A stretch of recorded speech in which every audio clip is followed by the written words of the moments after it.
The CBS Radio Mystery Theater presents...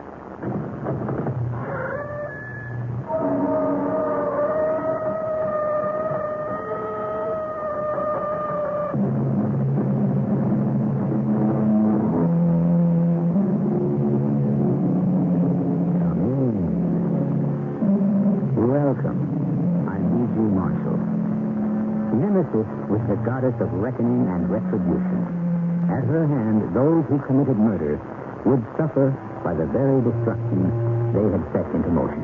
At her hand, a killer was paid in his own coin, a crime that devised its own punishment. Is this the end of this extraordinary tale by Mr. Henry James that you're about to hear? A tale of Nemesis. Madame, you have lived a protected life. You have no idea of what goes on here at the waterfront. Are you a fisherman? A stevedore? Not anymore. I have better ways of making a living. What is your name? I may have an undertaking for a strong man with no conscience. Will it pay well? Very well. Come to the docks anytime, day or night, and just ask for Emile. This Emile. They will find me.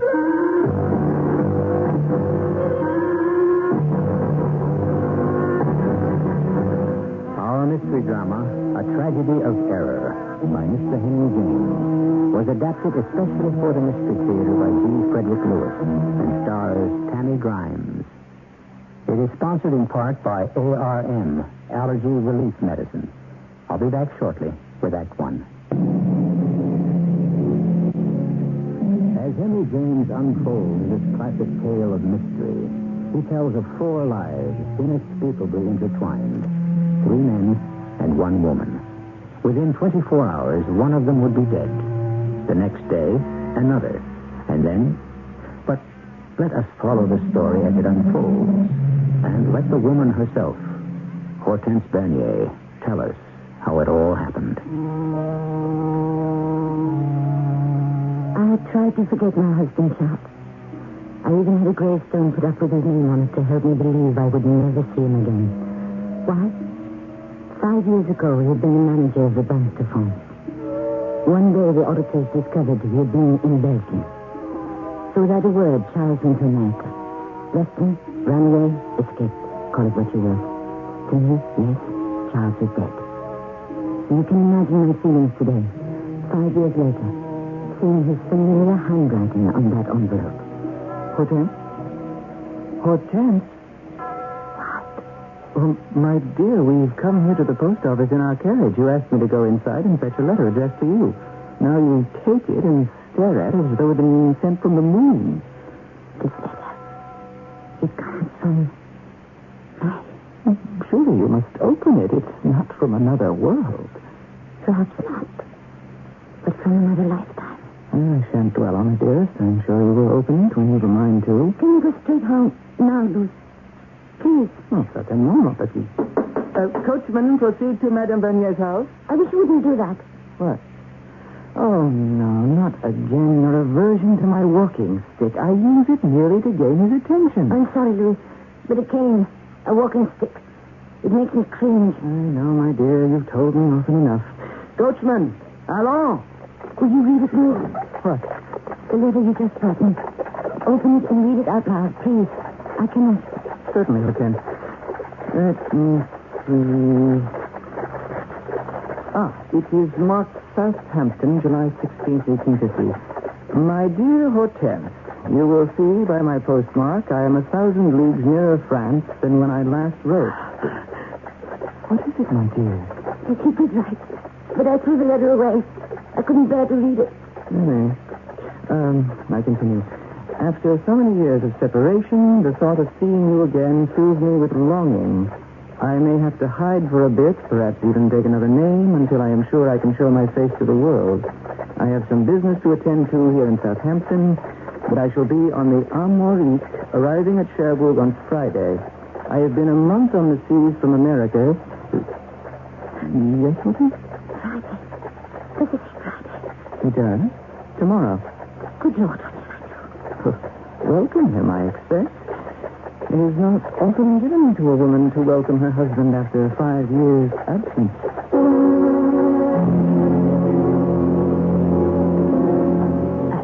Louis, what am I to do about you, Andy?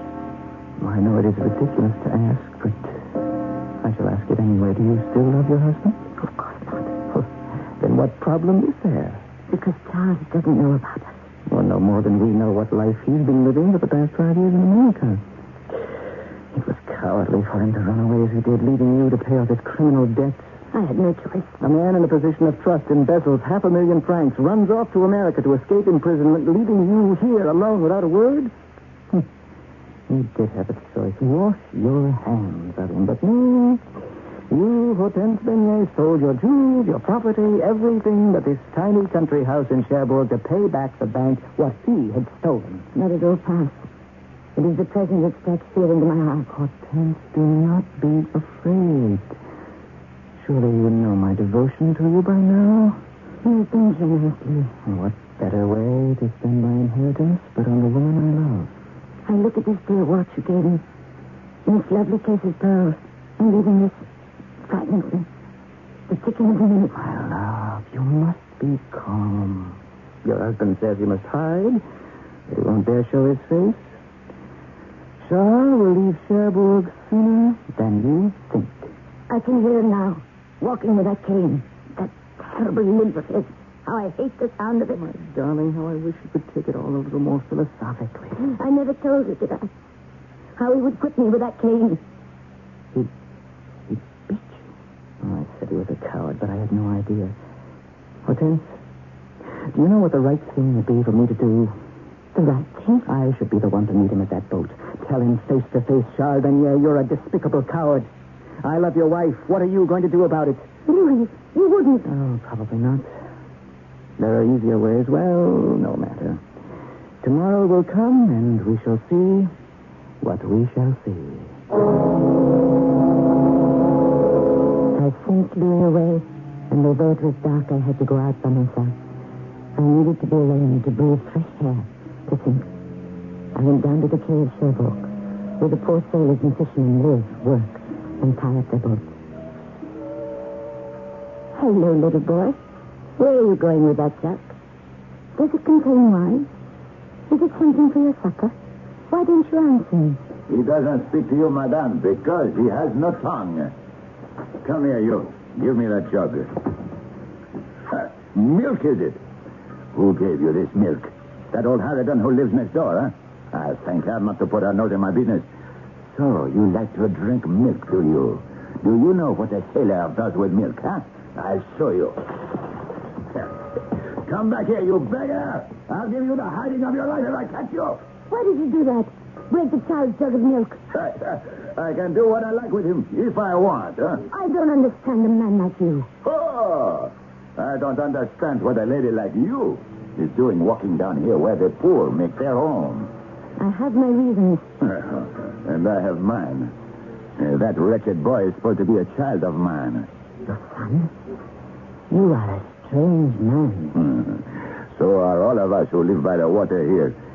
It is our way of life that makes us strange. Fighting the sea for a net full of fish.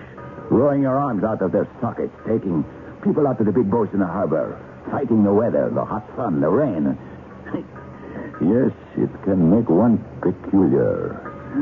Are you saying that because the sea is cruel, it has made you cruel? I hate that boy. The curse of God is on him. What curse of God? That stupid oaf cannot talk and can hardly hear. No matter how hard I box his ears. God's curse is to be deaf and dumb. Your own son. Where's your heart? Madame, I can see you have lived a very protected life. Believe me, lady, pity has no place on the waterfront. Are you a stevedore? A fisherman? Not anymore. I have better ways of making a living. What is your name? Why do you ask? I may have an undertaking for you to do. Will it pay well? Very well. Then I care not what it is. Come down to these docks any time of the day or night and ask anyone for Emile. Emile. They will find me. I knew I had met the kind of man I needed. A man with no compunction, no feelings. Slowly, I walked the length of the docks, gently, planning. How many hours went by, I don't know. But when I stopped walking, I had come full circle back to the very place where I had met the strange sailor with the red stocking cap. The moon was high and full. Very well, madame. It is you again. Yes, Emile, it is I. Do you have a boat for hire? What good would a boatman be without a boat, huh? There it is. Not 5 feet from where you are standing. Are you engaged now? Can I hire you? Now you have engaged me. Huh? Where to?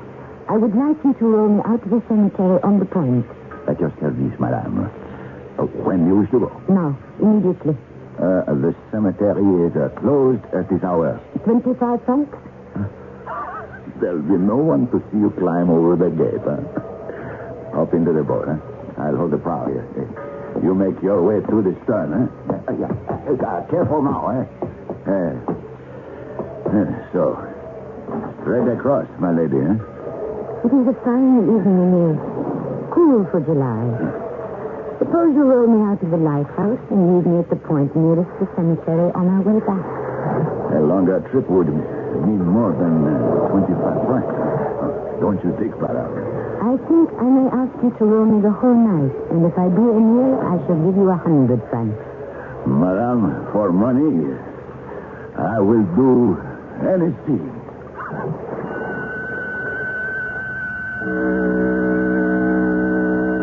100 francs. Hortense Bernier will pay the boatman with a red stocking cap to row her into the harbor of Cherbourg. She called him strange. Her request seems even stranger. The moon rides high, and in its pale light, somewhere between Southampton and Cherbourg, a steamship is carrying Charles Bernier to the woman he had deserted 5 years ago. I'll be back shortly with Act 2. What do we have here? Surely you can see the signs. A woman cornered by circumstance, unable to face an unloved and unloving future with a man to whom she is legally tied. The man she loves is weak, too weak to help her. So she turns to a strange seafaring creature who even now is pulling her across the moonlit harbor waters. Perhaps for a price, he can help her gain her freedom.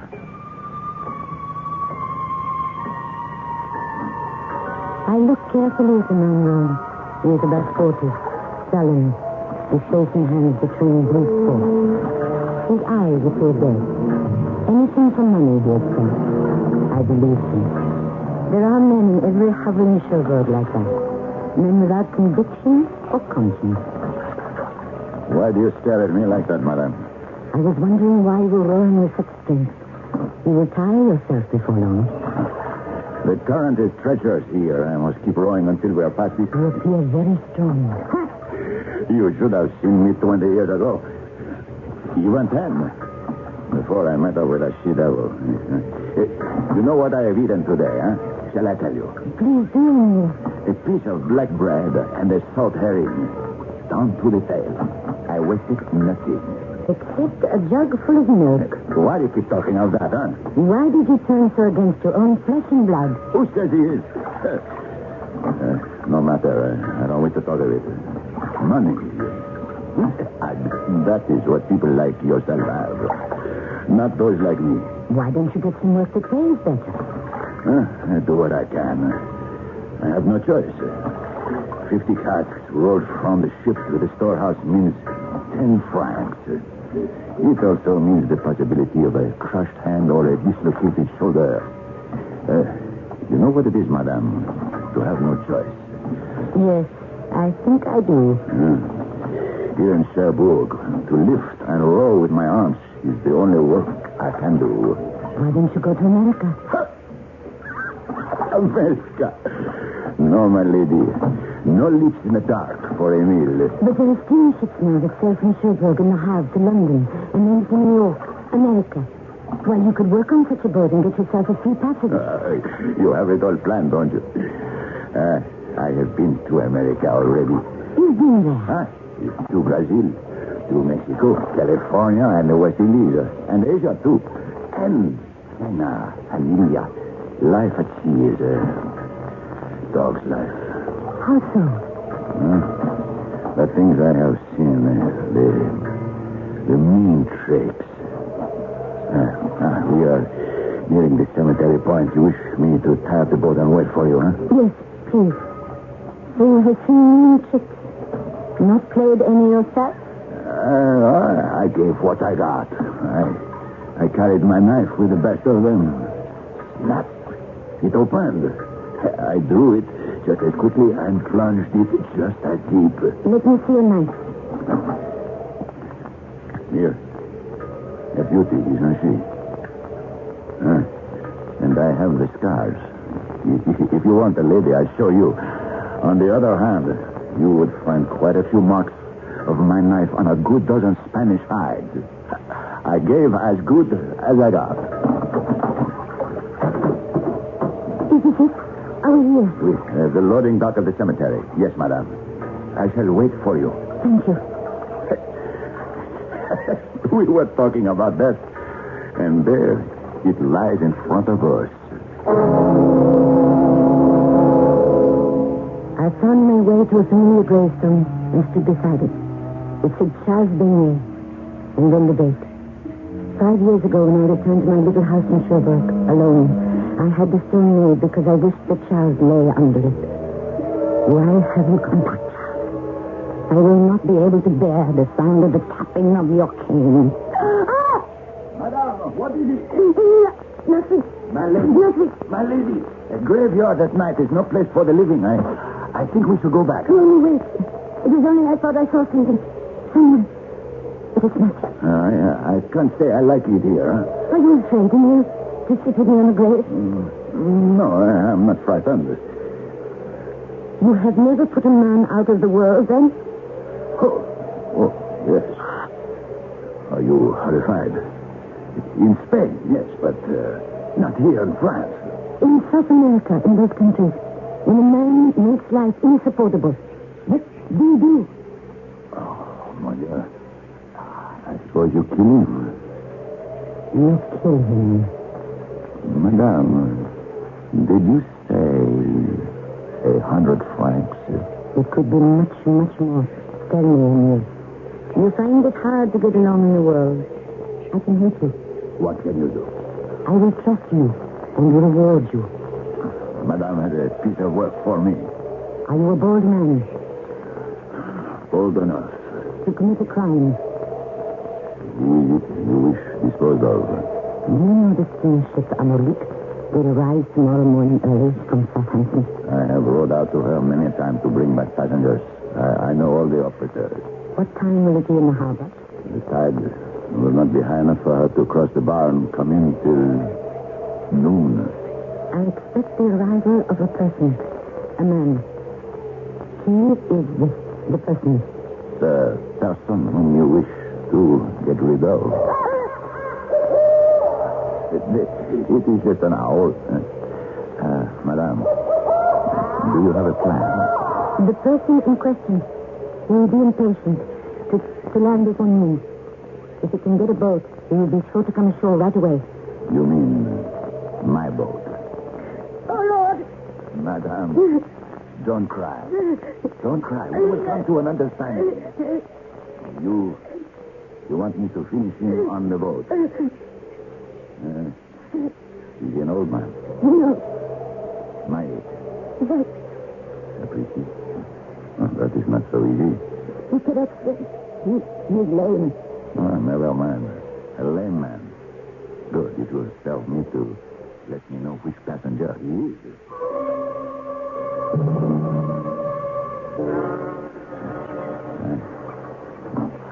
Take me now back to the cave. May we first discuss the business aspects? Yes. How am I to be sure Of your reward? Look. I shall infuse watch. It is a pledge of what I shall give you afterwards. There are 2,000 francs worth of pearls in the case. No, I cannot take it. We must fix the amount you will pay me. You must tell me, yes. It will be a great deal of money. You are asking of me murder. Tell me how much. No, I leave it to you. I will accept whatever you propose. Death is not my trade. No, mine. 25,000 francs? Agreed. One thing more, my lady. Your name?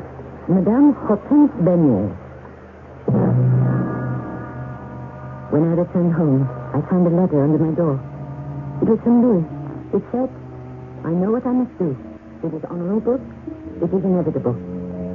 Didn't mean he would go aboard the Amérique to face up to Charles as he had threatened. Oh, no, not Louis. He was jesting. Besides, I know him. He will be sleeping late in the morning, as he always does. It was not until days later that I pieced together what must have happened. Oh, officer, may I have a word with you? Certainly, sir. What may I do? My card. I am Louis de Moreau. I've just been brought to the Amérique from the case. Is there a Monsieur Charles Bernier on board? Bernier? Yes. Good. I wonder if you could direct me where I might find him. Oh, I think he has already gone ashore, monsieur. There was a boatman inquiring after him a few moments ago. I think he carried him off.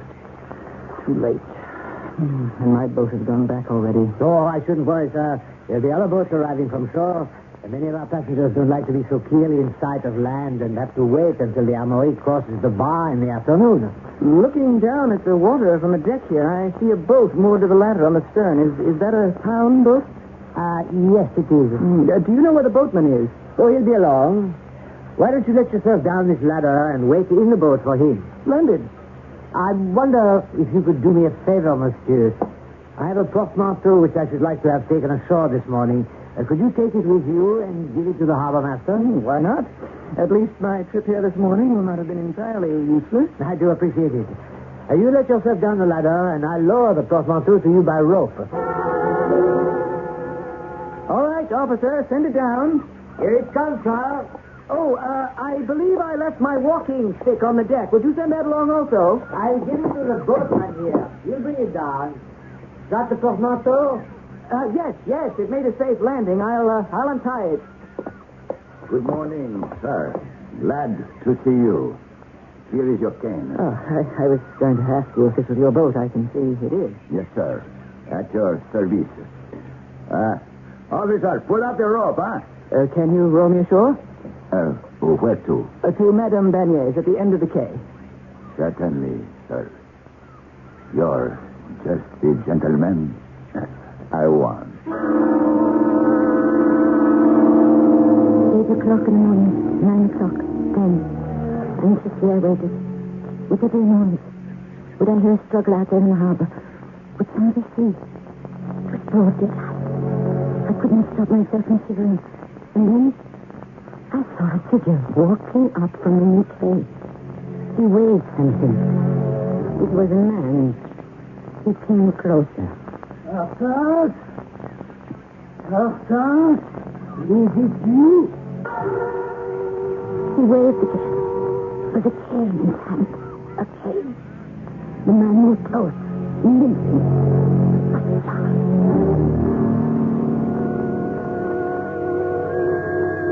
What did we say about Nemesis? In ancient Rome, the Romans worshipped this divine entity, the goddess who disapproved of deceit. The goddess that decreed a hand raised against another will be struck with its own punishment. The man Hortense tried to have murdered was here, at her gate, alive. Who had died in his place? How? It was too terrifying for her to think. Our story will continue shortly.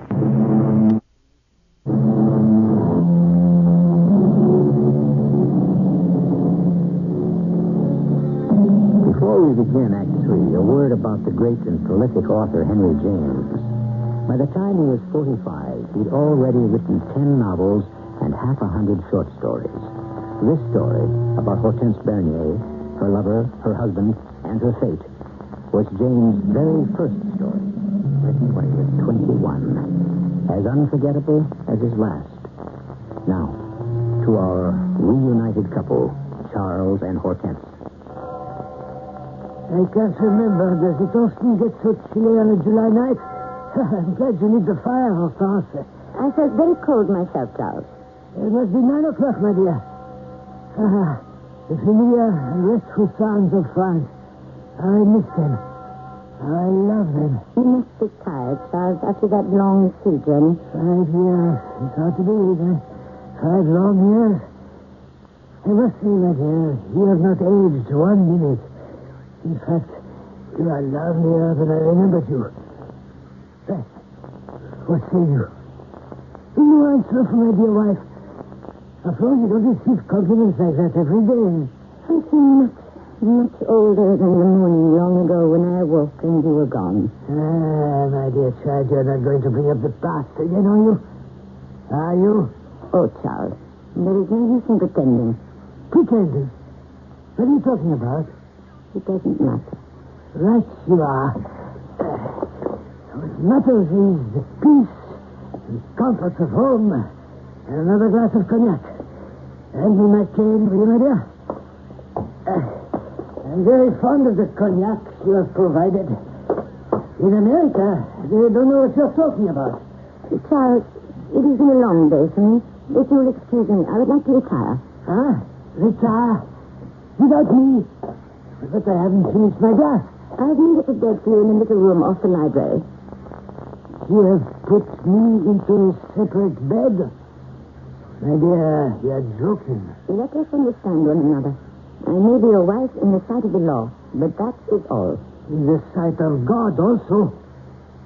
Come now. I am your husband. And as such, I have rights. Charles, please, do not be difficult. You're choosing to go to bed with me. Charles, please. Cognac is frightful. It is not the only thing I shall break if I find a bad taste in my mouth.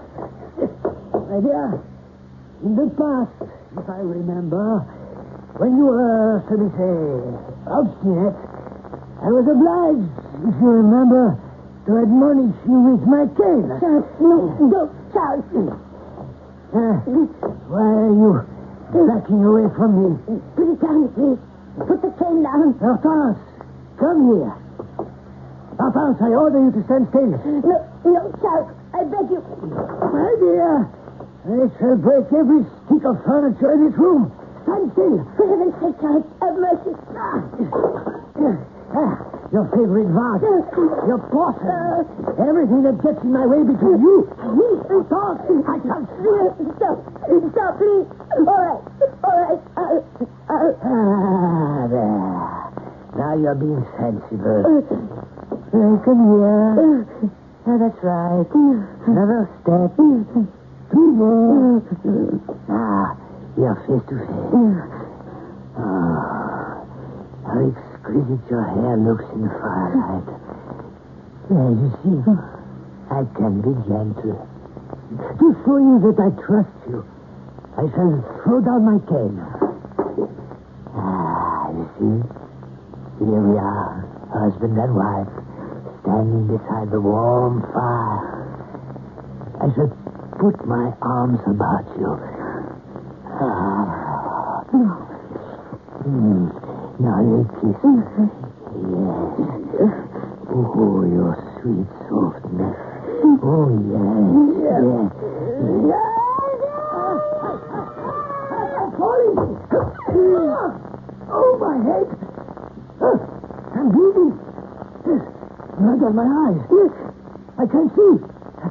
Help me up. My foot is doubled up under me. Hortense, help me. Help. Oh, my head. Everything is swinging. My head. I pushed him from me and he had fallen in front of the fire. I couldn't bear to stay in his sight another moment. I ran upstairs and got my cloak. Hortense, help me. I put my hands over my ears and shut from my mind the sight of all that blood in the stone house. Somehow I ran from the house. And the next thing I knew I was inside the tool shed, shutting the door behind me. All night I sat there, in terror. In the morning, as though in a nightmare, I found myself walking towards the cave side. I could see a crowd on the beach. What were they looking at? Move along there. There's nothing for you to see, only a body that's been washed ashore. Oh, Madame, I would not look over there if I were you. I told you, Madame, not to look. A drowned man is not a pretty sight. It was me. I stood rooted at the spot. I could not move. He was drowned. I felt numb and dead. All was so hopeless. What was the use to go on living? What for? I felt someone's hand on my shoulder. Madame Bernier, What? lean on me. I will help you. Oh, yes. Thank you, sir. Don't you know me? No, you. I'm sorry if I can't. Perhaps a bit of brandy will help, huh? I have some at my place. Brandy? But it is noon. I live not far from here. I put my hand here under your arm and we walk, huh? So. Now, one step at a time, madame. Here we are. This is my door. I shall open it. And now, you sit yourself in that chair. It's my best and only chair. Madame Bernier. You know my name. Well, I should think so. We have done a little bit of business together, have we not? Oh, yes. You rode me to the cemetery. I knew you would remember. The grave. Charlie's grave. He isn't dead at all. He is not in that grave. Not dead. Oh, yes, he is. Oh, yes, he is. And now, my lady, to your word. 25,000 francs. I kept my part of the bargain. Now you must keep yours.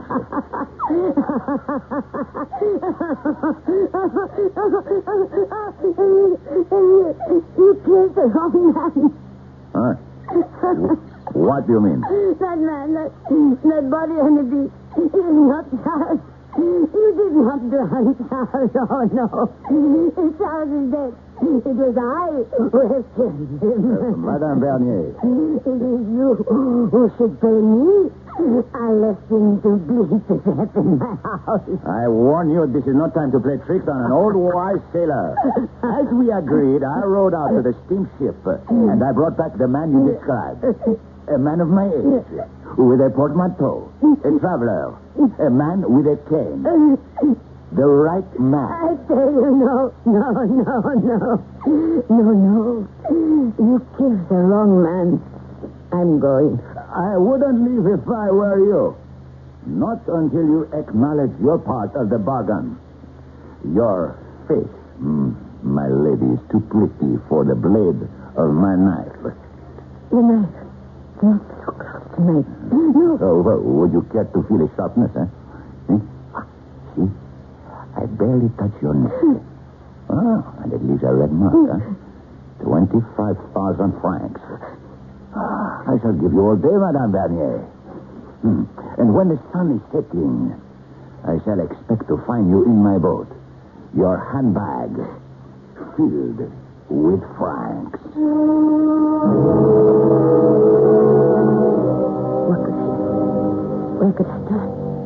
It isn't what the money, it was in the house. But I didn't dare go and fetch it. Charles was there. Either dead or dying in front of the fireplace. What was left of me? I couldn't run away or hide or start my life again. And then it came to me. I'd be frightened. I had nothing left to live for. I would keep the rendezvous with him and pray he would cut my throat. But it would be peace and then the misery of an unbearable life. At dusk, I sat in the rowboat and waited. Miserable creature! Get away from me, child. I don't want you here. Go somewhere else, huh? He was beating that poor little deaf and dumb child again. I could hear him. Get away from here. I'll break every bone in your body. Get away from my boat, boy. I don't want you in my boat. Here, quick, let the boy come here. Get behind me. Madame, I ask you to move aside. I am not going to teach that ugly child a lesson. He's done nothing to you. Stop, Emil. Put that oar down. I have told that child to leave me alone, to go live somewhere else. I have warned him again and again. Let go of this oar, madame. I won't. Now you've made me drop it. You shan't have it. Give that back to me. One step closer to that child, and I... You'll...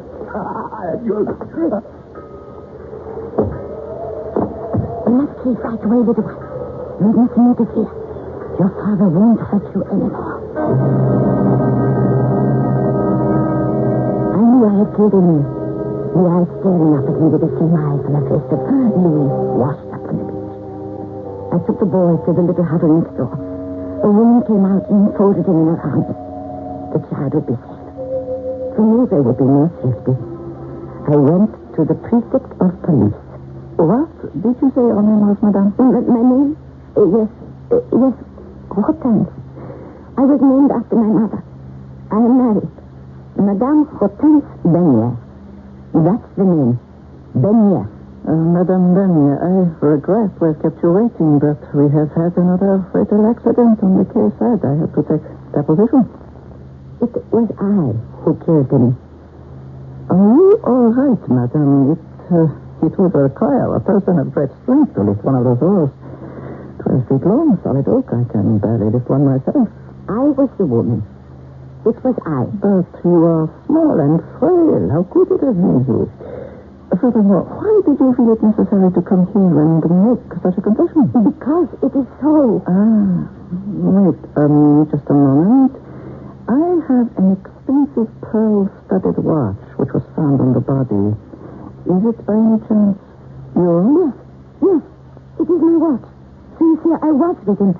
I was there, so I could have killed him. No, not so fast, dear lady. On the face of it, yes, it could have been your watch. But the other? No. Germain finished to persist with his so-called admission of guilt, Madame Benier, then you must also furnish me with a reason, a motive. It was because of the boy. The boy was being beaten. I know that. You know that? Naturally.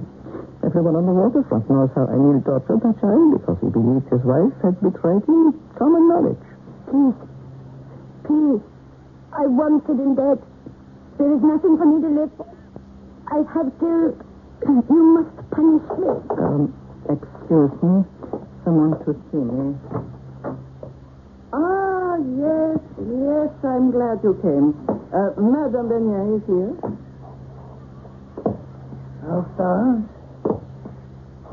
Hortense, dear. I have come to take you home.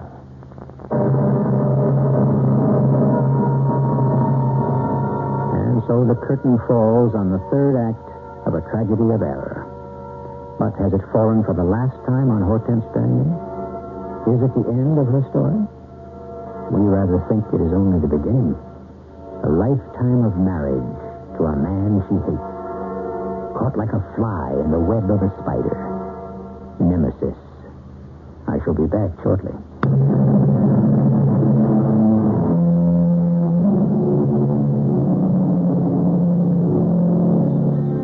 Putting it simply, an eye for an eye, a tooth for a tooth, blow for blow, cat and mouse, the hunter and the hunted, vengeance and revenge. These are some of the themes on which Henry James built a career of extraordinary fiction. Although more than 100 years separate his generation from ours, what you have just heard was the very beginning of the modern psychological novel. Our cast included Tammy Grimes, Robert Dryden, Fred Gwynne, and Russell Horton. The entire production was under the direction of Himan Brown. And now, a preview of our next tale. Who are you anyway, huh? Well, I'm just Elmer Potts, like I told you. But I've been delegated, and that means you have to go. Delegated by whom? Well, directly only by my controller, but he acts on orders of the supervisor, the man himself. But that isn't the way it works. It's death that comes to take people away. Well, that's what I thought, too, before I made my crossing. But what you can see now, like I can see, that was only in olden times. There are too many people kicking off now for one person to handle the whole thing, so that's just like one of the dirty jobs you get handed when you're new over there. Jobs? Sure. Now, come on. We got to get a move on. I am not going with you. You got to go with me. You're dead. Mrs. E.G. Marshall inviting you to return to our Mystery Theater for another adventure in the macabre. Until next time.